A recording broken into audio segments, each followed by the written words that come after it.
it's very important that one of the main motivators in life is that you actually do what you want. My favorite philosopher is actually Nietzsche, but he was very inspired by Schopenhauer. And my favorite quote is, you can do what you want, but you cannot want what you want. And it's so true. Like you can actually, if you want something, you can do it or not. If you have the courage or the energy to do it, you can do it or not.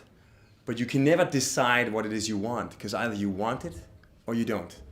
So our office here in Copenhagen, we have maybe 25 different nationalities. One of the advantages of having multiple people collaborating from different cultures and different backgrounds is that the tendency to take things for granted diminishes, because nobody has exactly the same references. By bringing people together from different backgrounds, everything gets questioned. Nothing is taken for granted. And you end up turning more stones than you would otherwise. And you end up having these accidental discoveries. Also, I think a major part of innovation is the migration of ideas. Good design is a design that is informed by specific information. What kind of a climate do you have? What kind of a building code do you have? What kind of a social behavior do you have and would you like to promote? So that everything you do is actually done for a specific purpose. Because I think good design is careful, bad design is careless.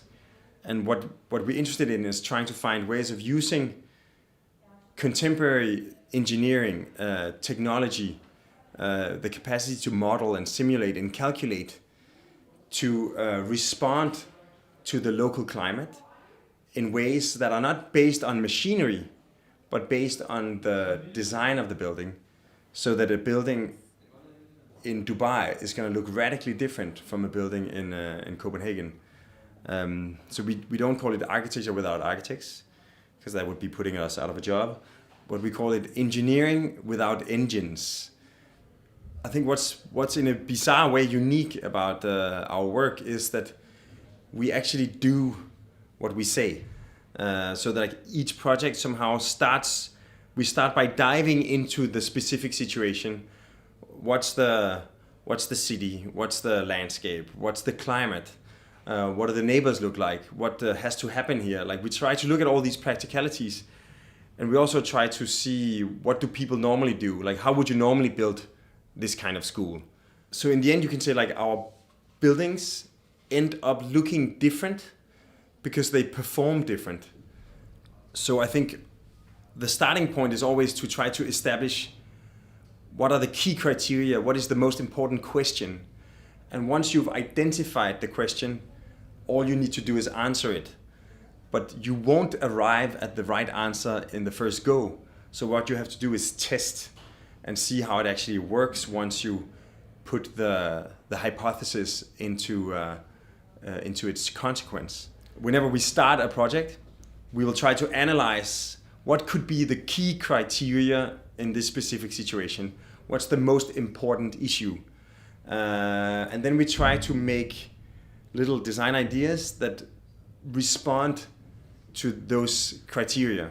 And then we try to mate the ideas. We try to see if we can combine maximum density with maximum views and sunlight and see what does that look like. So almost in this sort of Darwinian evolution, we sort of select and combine different criteria, different parental ideas, get different offspring. Some of them turn into mutants and some of them turn into really interesting hybrids.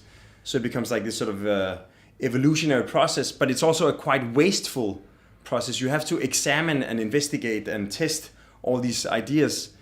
And my general principle is the more waste you produce in the design process, the less waste you'll end up building in the city.